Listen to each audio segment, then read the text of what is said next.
No episódio de hoje, vamos falar sobre como a psiquiatria pode estar associada com a endocrinologia.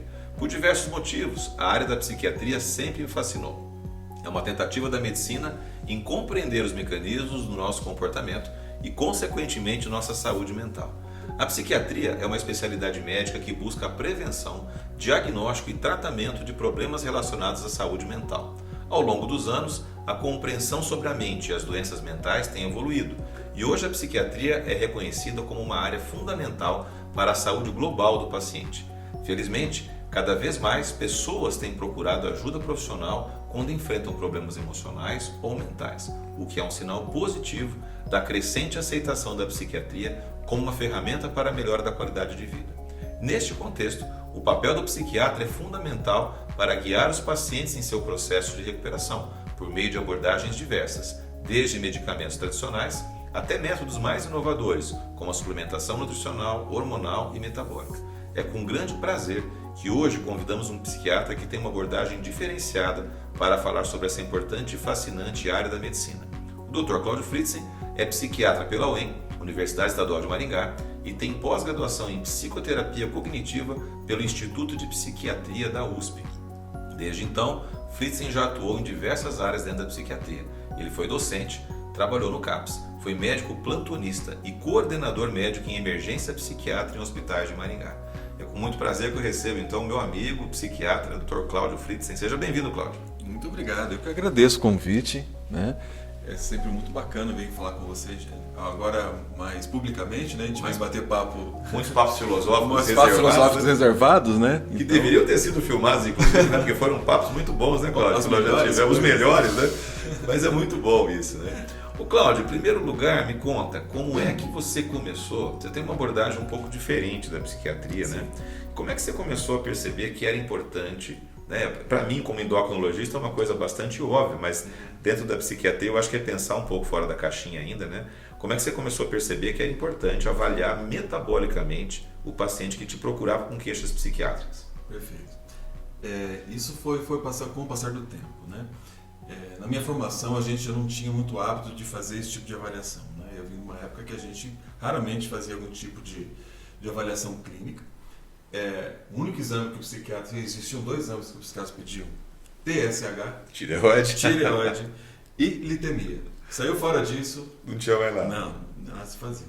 Só que com o passar do tempo, eu fui percebendo que eu começava a usar tratamento tradicional, psicoterapia e medicação, e os resultados não são tão bons, eles não são muito bacanas, assim, de forma geral, né? Eles melhoram, mas não ficavam bons. Falta um pelinho ali para melhorar.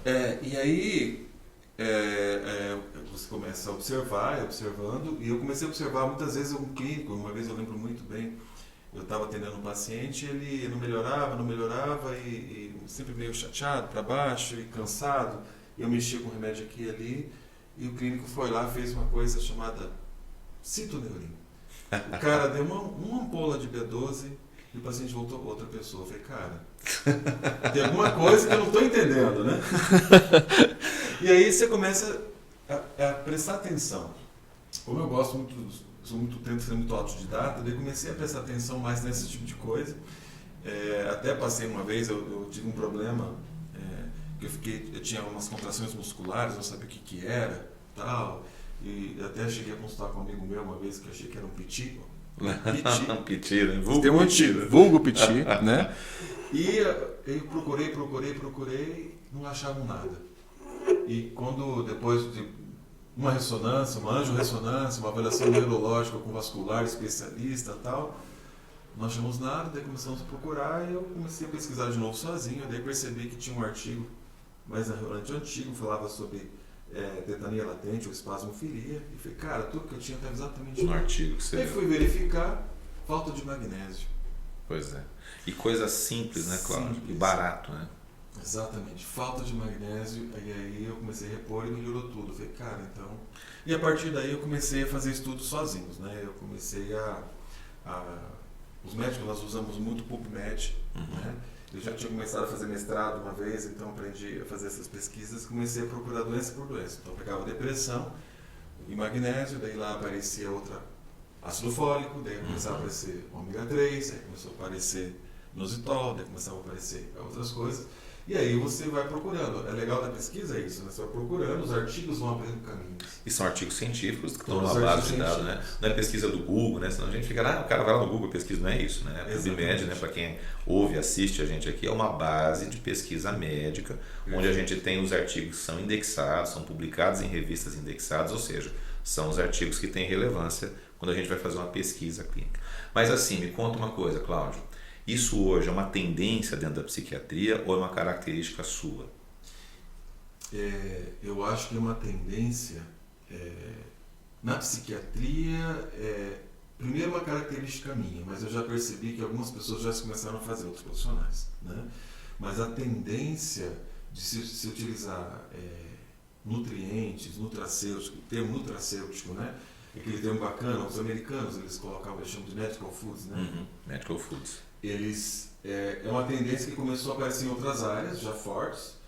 Existiam até os ortomoleculares, tinham essa questão, depois os nutrólogos, né, começaram a usar. E eu percebi que na psiquiatria tinha uma resistência grande. Tá? E aí com o tempo, porque até a cultura. Porque a cultura psiquiátrica era assim. O psiquiatra trabalha com alterações mentais, que não tem uma alteração estrutural igual o neurologista vê, né? E eles usavam medicação, psicoterapia, qualquer coisa fora disso era uma questão, exames complementares. Não era da psiquiatria. Não, por que não era da psiquiatria? Por quê? Porque não existe doença, você não dá diagnóstico de depressão, por exemplo, com um exame. Como se eu não posso fazer nenhum tipo de diagnóstico com exames, então os psiquiatras não precisava pedir exame. Não pediam exame, porque o diagnóstico era clínico, né? Então, até o fato de pedir exames era feio pro feio, né? Psiquiatra raiz não pede exame. Exatamente, né? Na endocrinologia, a gente tem uma área que a gente chama de metabologia, né? Que é o estudo do metabolismo. O metabolismo nada mais é do que o nosso equilíbrio hormonal, equilíbrio de vitaminas. E a gente brinca com o nosso paciente na endócrino que isso é o chão da casa, né? Que as suas vitaminas, que os seus hormônios, né? São o chão da casa. E é em cima desse chão que você constrói uma casa firme, né? Então isso que você está me colocando aqui faz muito sentido para nós, né? Mas é interessante ver que um psiquiatra começa a ter esse tipo de visão, que é uma visão do endocrinologista. Mas da mesma forma que eu, como endocrinologista, tinha uma limitação, né? Eu vou até um certo ponto, reponho as vitaminas, reponho os hormônios, mas chega uma hora que o remédio psiquiátrico não é da minha especialidade, né? Você também tinha o outro lado do caminho que você conseguia chegar, mas dali para frente a parte de reposição não era, né? Então por isso que é interessante esse papo da endocrinologia com a psiquiatria, porque existe realmente, né, uma interligação muito maior entre as duas especialidades do que a gente percebe. Endocrinologista trata de hormônio. Tá? E na psiquiatria hoje, como que hormônios, estou falando para você, tanto no homem, né, os hormônios relacionados, por exemplo, aí a testosterona, como na mulher, a entrada de menopausa, como é que esses hormônios, a flutuação desses hormônios, elas interagem com a saúde mental do paciente? Perfeito. Eu vou deixar as pessoas mais especiais, as meninas, para o final, né? Tá. Falar dos homens, mais complexo, vamos falar da coisa mais simples. Vamos falar da primeiro. coisa mais simples, né? O simprão, né? Tem um hormônio só, né? Um hormônio só, liga e desliga, bem mais tranquilo, né? O homem, em relação à saúde mental, a testosterona ela tem várias características interessantes, né? Ela consegue melhorar a orientação espacial do homem, né? Atenção, vivacidade, a gente percebe muito isso. E quando você tem uma diminuição, não só a libido, que tanto se fala. Tá? A libido todo mundo sabe, a vontade de relação. É o óbvio, né? É o óbvio. E depois que o homem começa a baixar, e realmente a gente percebe a diminuição da testosterona melhorando, baixando bastante, dando sintomas depressivos no homem. Tá? Então a gente percebe isso muito claramente. Quando vai baixando, principalmente abaixo de 300, 200, a gente começa a perceber, né, a dosagem de testosterona total, né, que a gente é o valor de referência, e a gente percebe isso. E é interessante que eu já até... Vamos citar um caso, eu tinha um professor, e esse professor estava da universidade, estava da UEM, faz anos que eu atendi ele. E ele tinha um quadro de ansioso e depressivo, né? E comecei a dar uma medicação, sertralina, lembra? E ele melhorou a ansiedade, mas ele continuava queixando de sintomas depressivos e cansaço, e ele já tinha falta de libido, não foi o remédio. E tentei uma bupropiona, óbvio, pensamento psiquiátrico, É. né? A gente fala assim, Tradicional. tradicional, que é um tipo, o bupropiona é um antidepressivo que tem um efeito dopaminérgico e noradrenérgico, em tese poderia melhorar a falta de Questão da prazer e energia. Não respondeu. E, pasme, eu também naquela época comecei a pedir exames, né? E a testo dele estava bem baixa. Bem, não custa, né? Fiz na época eu fiz uma dose de testosterona de ação curta, né? Que essas De ação rapidinho, né? uma durateston, uma coisa assim. E aí, realmente, olha, uma semana depois, ele me ligou, ele nem esperou a volta. Doutor, eu sou outra pessoa. É sério? Sou outra pessoa. Não, eu quis te ligar, é que eu fiquei ansioso para te avisar, sabe? A ansiedade estava ali ainda. Eu falei, mas a ansiedade do bem, né?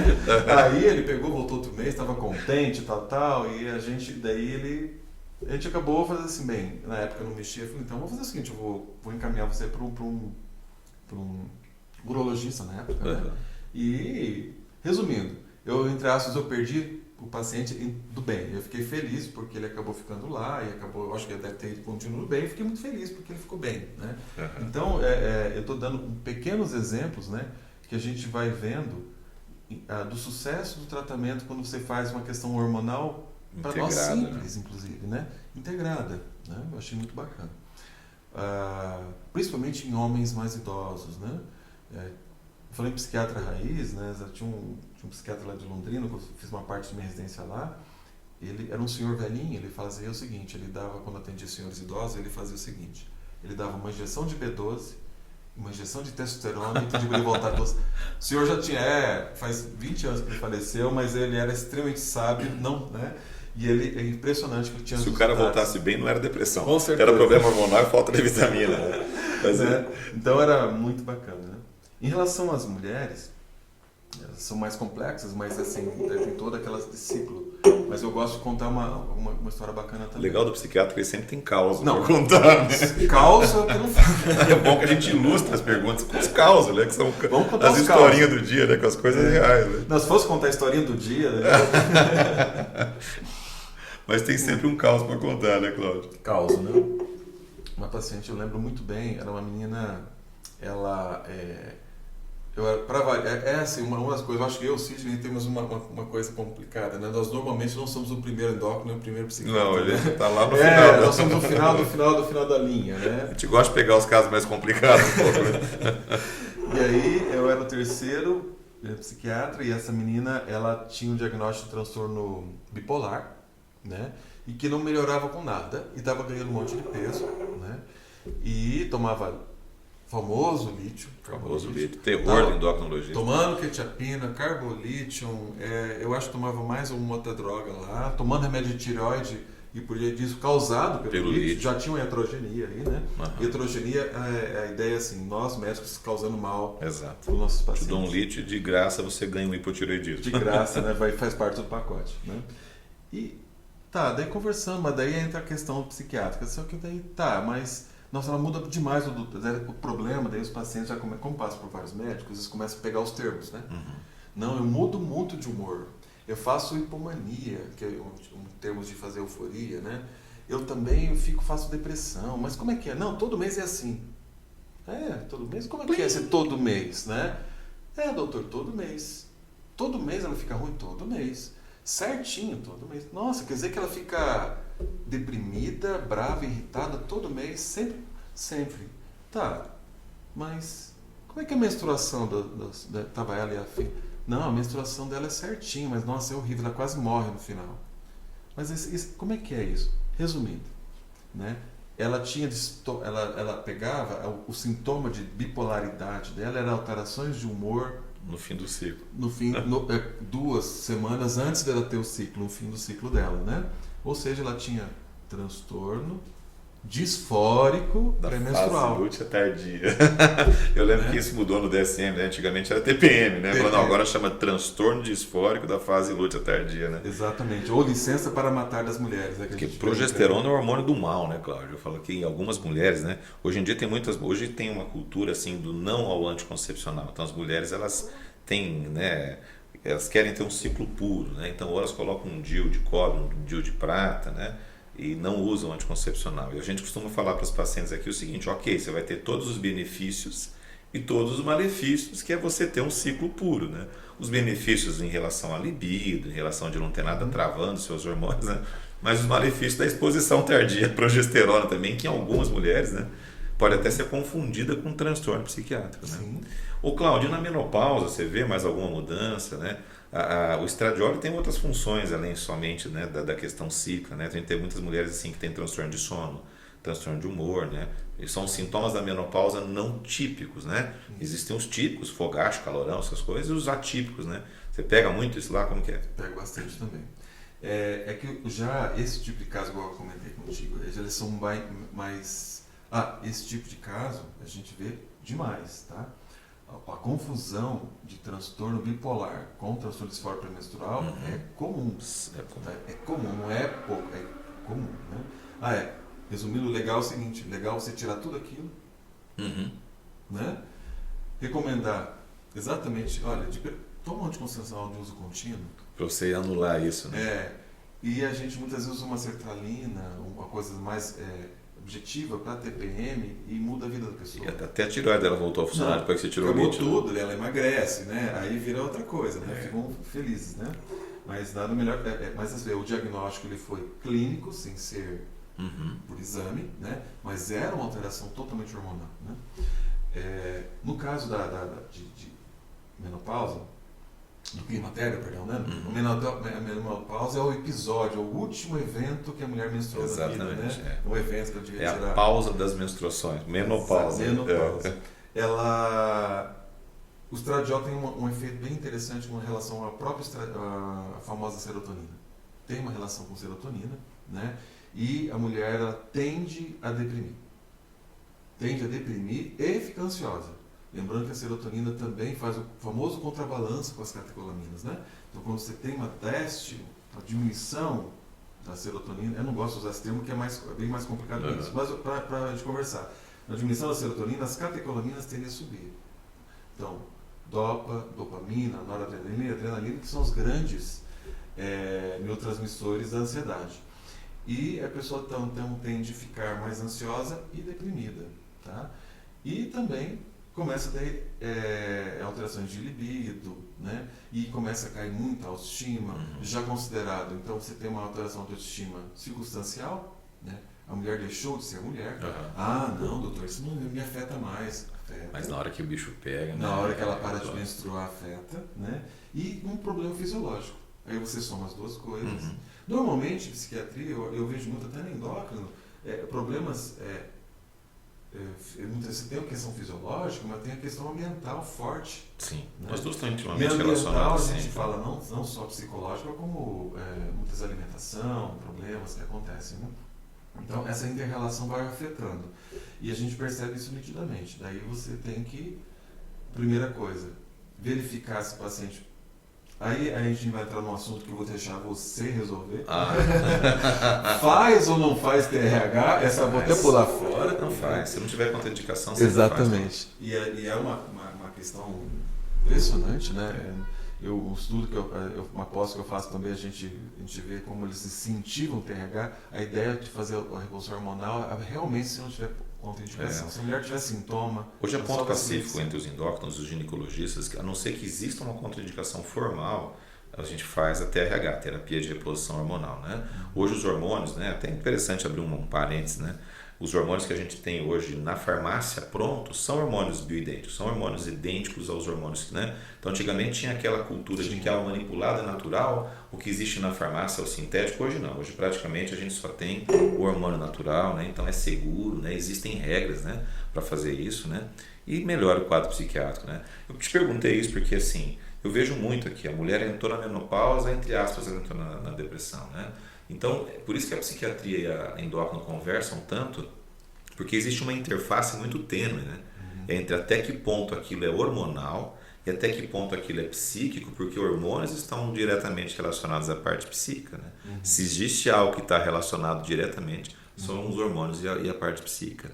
E aí, Cláudio, eu perguntei, a gente falou passando agora há pouco, sobre vitaminas, você falou sobre B12, né? Você falou sobre ácido fólico, né? A pergunta que eu tenho engatilhada aqui, quais são, que você vê hoje lá, as principais vitaminas, os principais nutrientes que estão relacionados sintomas parecidos com sintomas psiquiátricos. Aquilo que você vê que às vezes não era uma coisa psíquica, era metabólica, ou aquilo que muitas vezes você viu que deu o medicamento, o paciente teve uma melhora parcial, mas depois que você repôs as vitaminas ele chegou. Quais são os principais?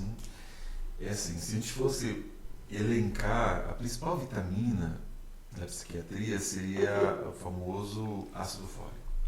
O ácido fólico é a vitamina B9, né? Ela é uma vitamina que eu vejo que não se olha muito, tá? E ela tem um probleminha, quando você absorve ela não funciona direito.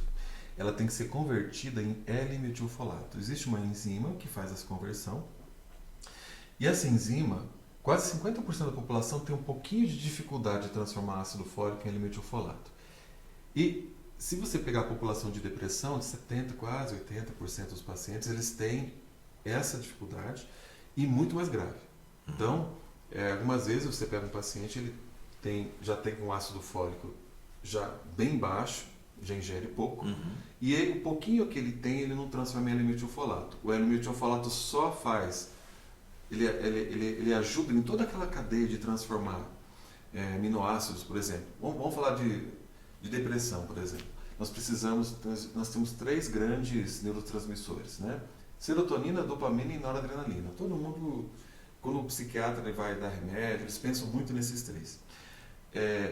Eles precisam de L-metilfolato para serem sintetizados. Se você tem uma deficiência de tomar, de ingerir, além disso, ainda você tem um problema metabólico, de pegar o pouquinho que tem e transformar em L-metilfolato para ele poder funcionar, você tem uma carência de produção. E vai dar um sintoma de depressão falso.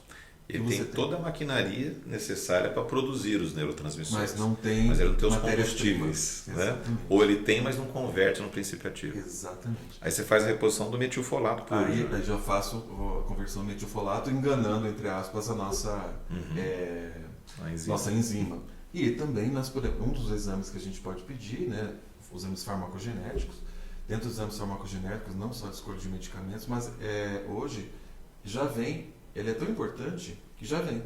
Então você pede o exame, eles vão mapear essa enzima e vão te falar, olha, quantos por cento você não tem problema, ou você tem problema de metabolizar 30%, 50%, 60% já. Então eu já sei que essa pessoa vai ter dificuldade de metabolizar, e eu já sei também que se eu não der esse ácido fólico, ele não vai melhorar. E existe também, terminando até essa ideia do ácido fólico, do L-metilfolato, eles perceberam que se eu desse uma dose alta, né, então a dose alta que a gente fala em torno de 15 miligramas, foi até interessante uma vez, as pessoas dão 0,2, 1 miligrama talvez, né, e um dia eu não tinha, estava um pouco caro o de referência, eu acabei manipulando, e coloquei 15 miligramas de ácido fólico, de L-metilfolato. Do princípio ativo já. E chegou lá na farmácia de manipulação, a pessoa me ligou. Doutor, eu acho que o senhor errou. Né? Não, é 1,5, não, é 15 mesmo. Não, senhor, não vou fazer. não, calma, mas tá escrito. Não, vamos fazer o seguinte, fui lá, tirei uma foto do artigo, mandou o artigo mandei para ele e falou, não, você estuda, fica tranquilo. Não, você tem que fazer com calma, né? Aí viu. E hoje, você dando 15 mg de L-metilfolato, ele é considerado, você pode melhorar entre 30% até 40% da resposta de um antidepressivo padrão. É considerado um dos melhores formas de potencializar os antidepressivos hoje. Usando um nutracêutico. Simplesmente uma vitamina, né? E hoje, inclusive, eles se vendem caro essa vitamina hoje. Né? A segunda, eu acho que a vitamina que vale a pena falar seria, eu falei da B12, né? Então a deficiência de B12, os grandes sintomas são cansaço, dificuldade de memória e depressão, né? Pensando na questão psiquiátrica. E aí veio aquela historinha do Alzheimer, lembra? O omeprazol causa Alzheimer, né? O omeprazol causa dificuldade de absorção de nutrientes. E a absorção de nutrientes. De B12, a falta de B12 causa sintomas parecidos com os Alzheimer, né? E ela também, então, essa já é uma vitamina mais conhecida, né? E a gente vê uma carência gigantesca nas pessoas, principalmente doses subótimas Sim. E aí até, se quiser depois conversar sobre esse assunto. Né? Não é porque está normal que está ideal, Exato. né? Daí tem uma cetinha da homocisteína que a gente... É verdade. Uma cetinha da homocisteína, né? Se a homocisteína não está boa para você, porque as vitaminas não estão boas. É outra conversa depois. E eu acho que essa é fundamental. E outra vitamina interessantíssima é a vitamina C. Vitamina C, né, Cláudio? Vitamina C, que agora as pessoas estão prestando mais atenção nela, né? Ela não dá tantos sintomas depressivos, mas ela causa mais sintomas ansiosos. É a história do estresse oxidativo, né? Eles fizeram um trabalho bem bacana. Eles pegaram um grupo de estudantes de medicina, em São Paulo mesmo, dividiram em dois grupos. Eles pegaram pessoas ansiosas, eles deram 500 mg de vitamina C com duplo cego, que é um termo bacana que a gente fala, usando placebo. E depois de 2 meses foram monitorando e o grupo que tomou vitamina C realmente ficou bem mais calmo ou menos ansioso. Eles estão estudando ainda, mas eles têm a ver com o efeito antioxidante e o aumento do estresse oxidativo causado pelos estados ansiosos. Isso é puro endócrino, metabologia, né? E aí eu até deixar, de repente, eu achei muito interessante isso. Então a vitamina C, a gente percebe muito e aí até, não sei se você vê no teu dia a dia, 10 pacientes, 8 tem falta. Sim. Sendo os 4 são indetectáveis. Hoje a gente tem muito paciente com intolerância ao glúten, paciente com doença inflamatória intestinal. Então esses pacientes geralmente eles têm uma dificuldade, além da ingestão baixa, né? Eles têm uma dificuldade de absorção também. Então é muito comum. A gente que faz esses screenings no dia a dia, né? A gente pega muito mais deficiência de vitamina do que a gente imagina. E não adianta olhar se o cara é bonito, se é magro, se é gordinho. Se chupa laranja. Se chupa laranja, não tem nada a ver, né? Eu vi um rapaz essa semana, mesma coisa. Ele ficou muito chateado. Mas, doutor, eu chupo 2 laranjas por dia porque isso é minha meta. Tá indetectável. Ele falou, a tua laranja ele estava chateado. Tão boa assim, né? E tudo mais. Você vê que em algumas situações, então, você chega a não usar o medicamento psiquiátrico? Por exemplo, o paciente chega com queixa de inapetência, o caramba tal, muitas vezes você não chega... Várias. Porque antigamente o psiquiatra era visto, né? Como o doido prescritor de remédio tarja preta. Opa, se não saísse com 5 tipos de remédio... E 2 CID, pelo menos, né? O cara não tinha nem ido na consulta psiquiátrica. Né? Então, hoje tem paciente que você vai lá, né? Eu vou fazer uma meia-culpa aqui. Uma vez eu fui te procurar lá, né? Você falou, não, Cid, você não tem nada de depressão, você está com estresse, né? E eu lembro que você me fez 2 opções de medicamento, né? Você me deu inositol, né? Para tomar com vitamina C, ou eu ia levar um estalopram da vida. Eu falei, vamos tentar o inositol primeiro. Eu me lembro que no final de semana eu fui com a Aline para Londrina. Nós fomos na Zara comprar roupa para as crianças. Imagina homem, né? Você também tem filha, né? Dentro de uma loja de roupa, comprando roupa num sábado, né? Para o nosso humor é aquela beleza, né? A Aline olhou para minha cara e falou assim, o que você tem? Eu falei, Aline, vou falar uma coisa para você. Aquele sachêzinho que o Cláudio me deu, pode até ser um placebo, mas pensa num placebinho, mano. Eu estava numa paz, numa felicidade, né? Então, sim, né? Existem situações onde eu posso ter alternativas, né? Sim. O fato de eu ir no psiquiatra não necessariamente vou levar um carimbo na testa com 2 CID e sair de lá com um monte de remédio psiquiátrico, né? É verdade, é isso mesmo. Interessante. E é uma prática comum. Eu vejo o seguinte, até falando do inositol, né? Pô, o inositol foi bem bacana, porque eu aprendi ele num livro. Esse foi umas raras coisas que eu aprendi com um livro desse assunto, um livro formal da psiquiatria. Ele é um livro formal que falava sobre transtorno de pânico e tal. E ele colocou lá, olha, tem um trabalho de 12 semanas, onde eles compararam fluvoxamina, né, versus inositol, e o efeito foi o mesmo. Então eles compararam uma vitamina com um remédio, foi o mesmo efeito? Sim. Foi estudado. Só que esse tipo de assunto não é um assunto que sai fácil na mídia. Exato. Aí é uma outra conversa, né? Mas esse tipo de assunto não sai muito. A gente sempre fala das Big Pharmas e tal. Big Pharma não tem, porque é um negócio barato, né? Você tem, né? Não é uma situação. Depois que você começou a abordar os seus pacientes dessa maneira, então, você percebeu que o resultado deles, do tratamento, melhorou. Esse resultado bem melhora. E eu acho que a primeira consequência é diminuição da quantidade de medicação. Isso é uma coisa importante, né? Vou usar 3 tipos de remédios potentes, não sei o quê. Não, muitas vezes você acaba usando bem menos, né? E doses menores, mais pontuais, né? E muito mais suplementação. Isso faz com que os efeitos adversos... Vamos colocar os efeitos adversos que a gente está acostumado. Psiquiatria, nós temos 2 problemas, né? Homem. Problema libido sexual, ejaculação e retardo ejaculatório.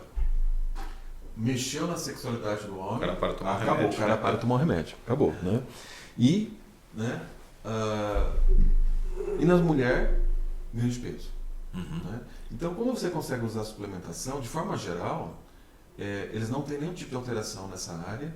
A suplementação tende a emagrecer, porque é a história, né? Da fome oculta, né? Da fome oculta, o corpo começa a receber nutrientes, já não começa a pedir nutriente para você, né? E então você começa a fazer, eu acho que eu gostei muito dessa ideia da base, né? Eu achei é exatamente isso, né? Como eu atendo muito agricultor, eu brinco assim, primeiro, antes de a gente passar veneno, o que você acha de preparar a terra, né? E aí eu falo exatamente baseado nisso. Então, quando você explica que você vai dar toda a base da produção de neurotransmissão, inflamação, que é outro termo que é fundamental, muito, né? A gente pode ir falando, das deficiências nutricionais, a famosa vitamina D, né? Isso eu ia te perguntar. A vitamina D tem um trabalho publicado relacionando a deficiência de vitamina... Não deficiência. A deficiência de vitamina D com depressão já é... Estudada, aprovado, já tem trabalho até demais que a gente brinca. Mas eles colocaram um número, abaixo de 40. E você vê que 40. Todos os consensos, né, são de 30 até 100, né? Aqui no Brasil é o único país onde a vitamina D tem um valor de corte de 20. Em todos os países. E aí uma vez eu perguntei por quê. Para um dos autores do consenso. Não, porque se fosse 30, deficiência de vitamina D seria um problema de saúde pública no Brasil e tinha que ter no posto de saúde para tratar. Então a gente deixa de 10 para a população. E é interessante porque as pessoas elas têm uma visão errada, né? Não, doutor, eu fico no sol. Não, você está no sol de roupa, você não está de sunga. Né? Então a grande maioria da população, é raro a gente que dosa isso rotineiramente ter um paciente com vitamina D normal, quiçá ideal, né? Exatamente. Então o número de cortes na psiquiatria é 40. É 40. Né? Então a gente começa a usar esse tipo de coisa. E outra coisa interessante também, por exemplo, eu comecei a falar da inflamação. A maior parte das doenças psiquiátricas grandes, então vamos colocar ansiedade, depressão, transtorno bipolar, esquizofrenia, as grandes doenças, elas têm dentro delas inflamação. Então a gente, por exemplo, o transtorno bipolar é muito comum. Eu até fiz um curso em São Paulo na sexta e eles colocaram assim, muitas vezes quando você pega pessoas deprimidas e que você está na dúvida, se ela for gordinha, estiver acima do peso, a chance dela ter uma depressão bipolar é bem maior que a unipolar. Porque o bipolar é mais inflamado. Componente inflamatório na obesidade. Componente inflamado. Então é impressionante. Então, assim, você começa a ver, eu decido o remédio com um exame inflamatório. Como assim, Cláudio?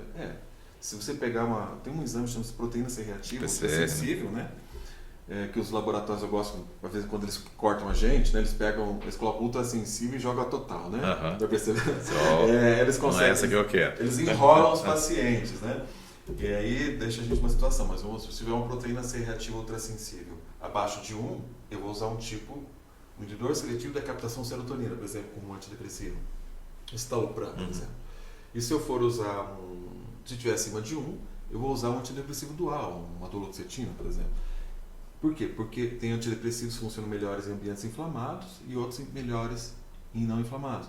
Então, hoje, se vê a psiquiatria, muitas vezes a gente já vê de conversar sobre tantas coisas falando de psiquiatria, entre aquela questão filosófica, até agora a gente só conversou sobre metabolismo. Né? E aí, assim, daí muitas vezes tem pacientes que conversam com o doutor, mas a gente não vai falar, né, aqueles mais, assim, não, tipo eu entendo, mas assim... Porque é uma abordagem diferente, porque assim, eu vejo, né? Por que a gente começou a fazer podcast, né? Por que aqui eu sou entrevistador, não entrevistado? Eu fico tentando falar menos, tá, Cláudio? Para deixar você, que é o convidado, falar, mas é difícil. Mas é porque para poder te entrevistar, eu tenho que ter um conhecimento sobre o que eu vou perguntar para você. Então, por isso que essa troca de figurinha entre a endócrina e a psiquiatria é uma coisa interessante. Eu quero perguntar 2 assuntos para você. Como é que nós estamos de tempo aí, Caio? Que nós aqui vamos engatando na coisa. Eu tenho mais 10 minutos? Meu Deus, como que passa rápido, né? Eu quero perguntar 2 coisas para você, Cláudio, que são temas assim bastante polêmicos. Um deles é o suicídio, né? A impressão que a gente tem, né, é que tem aumentado muito o número de casos de suicídio. Pessoas até falam que esse é o mal do século, esse é o mal do pós-pandemia, enfim, né? Só que essas coisas não são divulgadas, né, por motivos óbvios, né? Já tem o cara que está querendo ali, ele vê que o outro fez e ele fala, vou fazer também, né? Isso tem realmente aumentado? qual a população que você tem visto que está mais propensa a isso? Né? Qual que é a abordagem da psiquiatria? A questão do suicídio é uma questão sempre delicada, né? Ela é o nosso grande problema, né? Então, o psiquiatra, qual o problema com o psiquiatra? Quando o psiquiatra perde o paciente, né? Quando ele suicida. Então, nós temos doença que mata na psiquiatria, né? Assim, diretamente, normalmente anorexia com inanição, Sim. que não se fala muito, né? Anorexia nervosa é uma doença extremamente grave, tá?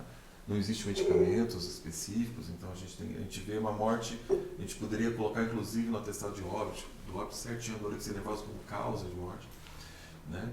Mas o suicídio, ele tem algumas populações, por exemplo, fator de risco, pessoas menores de 19 anos e acima dos 49, 45, então são as populações mais extremas, pessoas solteiras em relação às casadas, pessoas que têm doenças mentais, né?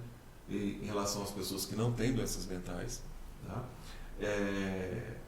Nível socioeconômico não entra nessa classificação, achei bem interessante. Acontece com qualquer um de nós, tá? Relacionamento com amigos, pessoas que mais amigos e menos amigos, e você vai ter profissões de alto risco, por exemplo, medicina. Né? Então a medicina é uma das populações de risco mais importantes que nós temos. Inclusive nós sabemos até que tipo de especialidade, né, que tem mais tipo de suicídio. Então a abordagem hoje é, primeiro, tentar identificar, né, a pessoa. Então quando você perceber, quando a pessoa se suicida, a maior parte do tempo ela tem sintomas depressivos, tá? Sintomas depressivos são os mais importantes no nosso dia a dia. E algumas pessoas que têm esquizofrenia, 50% dos pacientes esquizofrênicos, que tem aquelas que o pessoal chama de louco, a metade tenta se suicidar e 20% conseguem. Mas essa é uma população de 1% e quem as pessoas que estão vendo agora, é importante prestar muita atenção neles, que muitas vezes a gente acaba não valorizando muito a conversa deles, porque eles falam tanta coisa que não tem nada a ver, né? Valorizar, porque eles são uma população de alto risco. Eles podem fazer isso. E segundo, agora, em uma parte das pessoas do nosso dia a dia, que não tem esse tipo de doença, perceber se as pessoas estão, vamos falar, deprimidas, ou vão trocar tristes demais. Então, quais são os gatilhos? Né? Gatilhos não, sinais. Sinais, triste demais, parou de sorrir, está muito sério, está passando por muitos problemas na vida, a gente sabe disso, está muito quietinho, parou de se relacionar muito com os amigos, né? Então você começa a perceber um isolamento da pessoa, a pessoa não quer, muitas vezes quer conversar demais, e talvez ele comece existe até um estudo falando que as pessoas dão algumas dicas pra gente. Ele conta que ele vai se matar? Conta, algumas vezes ele fala, tá? Mas não de uma forma direta.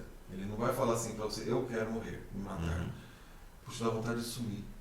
Entendi. Isso Então, são sinais. São sinais. Eu quero sumir, Para o mundo, dá vontade de descer. desaparecer, eu quero viajar, eu quero desaparecer. Ele não usa o termo exato disso daqui, né? E como nós temos uma questão, até na nossa questão cultural e religiosa, onde o suicídio ele é muito complicado, né? Nós sabemos, dentro da religião cristã, o suicídio é considerado pecado. Capital. É como se você tirou a vida, o dom mais precioso, né? E então você, né, vai para o inferno. Exatamente. Mas isso é extremamente forte. Isso é um fator protetor, inclusive. Que é muito forte. Uma das poucas coisas que pode impedir o fator muito protetor. E filhos, família, por isso, por que casado? Não, família. Muitas vezes, não, eu não vou me matar, por quê? Porque eu tenho meus filhos para criar. Depende de mim. Né? A gente fala muito filhos, tá? As esposas, os maridos não entram normalmente na conversa. O filho sim. Mas os filhos sim. Né? Então, esse tipo de sinal é importante. Né? Já aconteceu, eu perdi uma paciente muito querida por suicídio, que ela inclusive foi ela vinha do Paraguai para consultar. Né? Eu tenho pessoas do outro país, é interessante que aconteceu com você hoje. Também, com a telemedicina, né? com tudo. Com a telemedicina, eles vêm presencial. Né? É incrível o esforço que eles fazem. E eu conversei com o marido dela, ela não deu. Foi assim. inclusive os tempos eram as melhores épocas da vida dela, estava muito bem, estava tudo certo, e após nem teve uma discussão no dia e aconteceu. Foi uma coisa assim, mas esse é um caso raro. Foi o meu único caso Que foi raro. tipo. É. A gente ouve dizer esse tempo atrás de que um colega médico que chegou a fazer isso e que naquele dia ele estava normal, foi trabalhar, ninguém percebeu nada, ele falou com os amigos, saiu e se matou. Exato. Né? É isso aí. É que algumas vezes, depende da pessoa, quando a angústia, vamos falando da depressão, imagina ele estava deprimido, é que a depressão, as pessoas falam tristeza, mas a depressão, ela é muito mais do que isso. Ela tira o prazer de viver. Você não sente prazer mais. Então, eu vou trabalhar e não sinto nada. Eu não consigo gostar das pessoas mais. Eu não sinto prazer em fazer mais nada, de comer nada. A tua vida fica totalmente... você é obrigado a fazer alguma coisa. Então eu vou trabalhar porque eu sou obrigado, vou fazer as coisas porque eu sou obrigado. Nada me traz prazer. Acaba isso. Então não é exatamente a palavra. A tristeza, as pessoas lembram melhor. Mas principalmente nós homens, a gente tem um termo que chama-se anedonia. Né? E muito associado ao cansaço. Então você tem um cansaço, um prazer de fazer nada. Isso leva um aperto no peito, a gente chama de angústia, um mal-estar físico o tempo todo. Algumas vezes, muito pior de manhã, entende? Melhorar durante o dia. Todos os dias, por vários dias, algumas vezes por meses. Isso vira um fardo. Né? E a pessoa começa a perceber assim, isso não vai melhorar, a desesperança. E ele começa a perceber como nada melhora, ele chega uma hora que ele assim, cara, 1 mês, 2 meses, e ele também não sabe que está doente. Imagina, ele não percebe que esse é um problema. A vida está péssima, nada está dando certo, tudo está ruim e não tem perspectiva nenhuma de melhora. A solução é acabar. Não tem sentido ficar aqui. Vou pegar o inferno? Tudo bem, mas pelo menos acaba logo. E pode acontecer um fenômeno seguinte: quando ele decide fazer isso, ele recebe um alívio. Mas como assim? Não, acabou de saber o meu problema, eu vou me matar. Aí acabou a dúvida, eu vou ser liberto dessa dor. Aí pode acontecer isso. Esse é um fenômeno estranho para quem vê. Não, ele foi impulsivo. Daí ele começa, escreve a carta para a esposa, ele faz tudo, transfere os bens. Agora resolvi meu problema. Não, eu não vou mais sofrer. Aí você fala, nossa, fulano está tão bem, né? Está tão bem. Na verdade é um alerta maior. É um alerta maior. É até isso, está tão bem, a gente fica até com medo, né? Nossa, ele melhorou. Ele estava com aquelas ideias bestas, agora ele parou. Ele aguardou, ele parou de reclamar, tá tudo bem, ficou lá. Aquela semana anterior ao suicídio, já estava organizando tudo. Aí ele foi calmamente, acabou o problema dele. Né? Então isso existe, infelizmente. E a última pergunta, né? O tempo passa rápido. Eu quero que você me fale, né? Você é um cara que é um estudioso, você é um psiquiatra que estuda outras coisas, né? Não tem uma cabeça tão fechada, né? Como que a espiritualidade, né, pode melhorar o lado psíquico, né? A gente vê assim pessoas que têm muita fé. Isso ajuda? Ajuda. Né? Como que você tem visto isso na tua prática? Ajuda muito. Já tem estudos sobre esse assunto, né? Tem um estudo bem bacana que ele fez o seguinte: eles perceberam, eles fizeram assim, o termo da espiritualidade, né? Então eles até tiveram cuidado de escrever sobre isso. Espiritualidade e depressão. Então eles perceberam o seguinte, que pegaram um grupo de pessoas que se consideravam baixa espiritualidade, ou ateu, alguma coisa assim, e pegaram o grupo que se considerava espiritualizado e deprimidos. Acompanhando eles perceberam o seguinte: os pacientes que são espiritualizados, eles ficam menos deprimidos que a população que não tem espiritualidade. Quando ficam deprimidos, a depressão é mais leve e dura menos tempo. Ou seja, eles ficam menos deprimidos, menos intenso e mais leve e se recuperam mais rápido. Ou seja, a gente chama isso de fator protetor. Então ele agiu como fator protetor o tempo todo. Né? A espiritualidade não impediu a doença. E vamos falando de depressão, é uma doença. Assim como não impede o diabetes, né? Assim como não impede a pneumonia, não impede. É uma doença. É uma doença, só que ela não impede as doenças, mas elas fazem com que as doenças, no caso, principalmente na psiquiatria, a gente vê depressão, ansiedade, como elas melhoram, sabe? Como é fator protetor. já que você deu a abertura, a gente fala assim, quando o paciente dá a abertura, eu entro no assunto. Tem pacientes que já brigaram comigo, falaram que me processar para falar sobre Deus. sobre Deus. Queriam quebrar a minha estatuinha a minha estátua. Eu ganhei um presente da minha mãe, uma imagem de São Lucas, né? Protetor dos médicos, né? Ele queria quebrar a minha imagenzinha do São Lucas, que estava guardadinha, né? Ele era ateu. Ficou bravinho, né? Mas assim, a ideia, né, é que a espiritualidade, independente de qual for, ela realmente funciona como fator protetor. Então, quando a pessoa dá essa abertura, eu tento estimular o máximo possível ele voltar, vamos chamar para a igreja dele, né? Para a crença dele, né? A denominação religiosa que ele tem. Né? Mas crer em algo supremo, né? Crer num ser supremo, de certa forma, é um dos fatores protetores. Com certeza é um fator protetor. Né? Fechando o nosso bloco aqui, eu vi que você falou de várias coisas, né? Do que eu pude entender, queria que você sumarizasse isso, né? Nós falamos hoje sobre os fatores metabólicos, que são o chão da casa, né? Que esses fatores, da mesma forma que na nossa saúde física, eles também têm relação com a nossa saúde mental. Os hormônios também, né? E outras coisas ambientais, né? Que parece que protege, né? Então, ter vários amigos, ter uma família, ter filhos, ter uma religião. E a pergunta final aqui, que é uma das coisas que a Aline, minha esposa, sempre me pergunta, né? A humanidade, ela veio caminhando para uma situação de tirar todas as barreiras que eram impostas, né?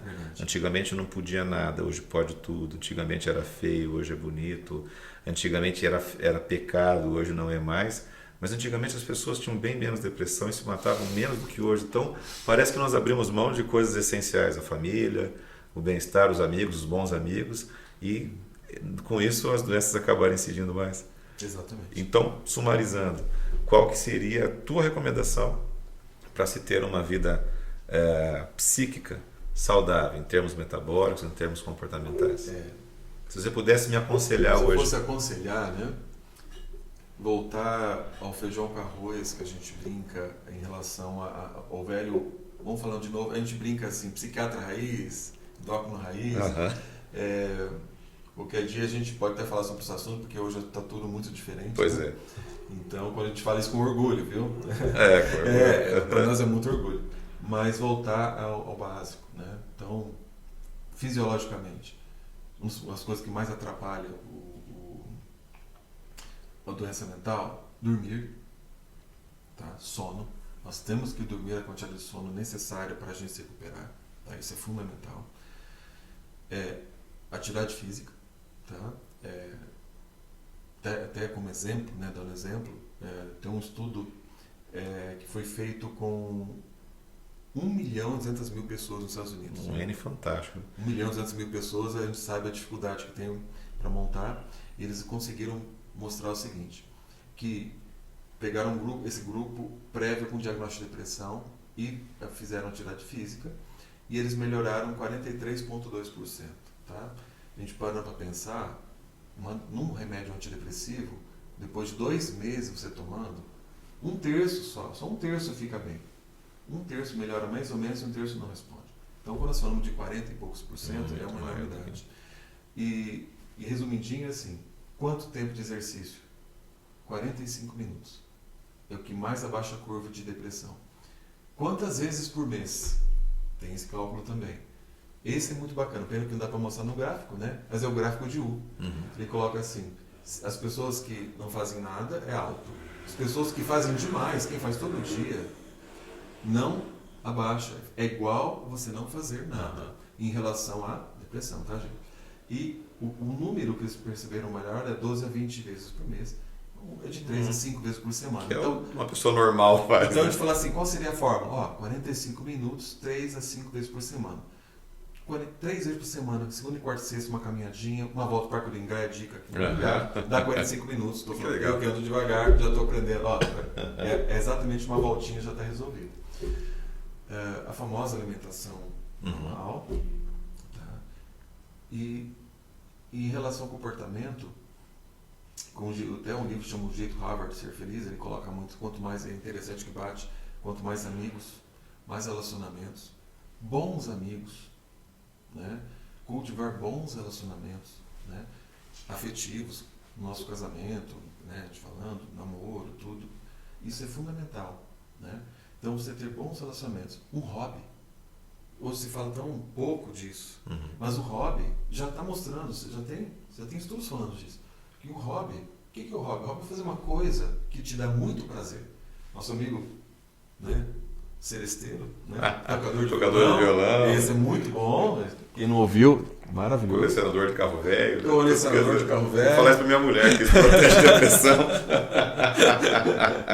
Esses hobbies a gente brinca, mas são fantásticos, né? E é questão de família, né? Então cultivar a família e principalmente, não vou falar menos ou mais, a questão da espiritualidade para quem... A espiritualidade, até colocando adendo, a espiritualidade pode ser conseguida até com pessoas que teoricamente não têm uma religião, mas elas respeitam, vamos colocar o ateu, ele respeita na realidade o ser humano. Então você tem ateus que têm apesar de não quiserem isso, eles têm uma espiritualidade fantástica, mesmo achando, não, porque o ateu ele tem uma tendência a não acreditar em Deus, né? Mas ele acredita nos valores da humanidade, nos valores do ser humano, e tem ateus que têm um código de ética fantástico. Não deixa de ser uma forma de espiritualidade. Maravilhosa, assim, e isso não deixa de ser uma forma de espiritualidade e também de fator protetor. Né? Então eu acredito que se a gente continuar uma forma antiga, né? Quanto mais aprendo as meninas, né?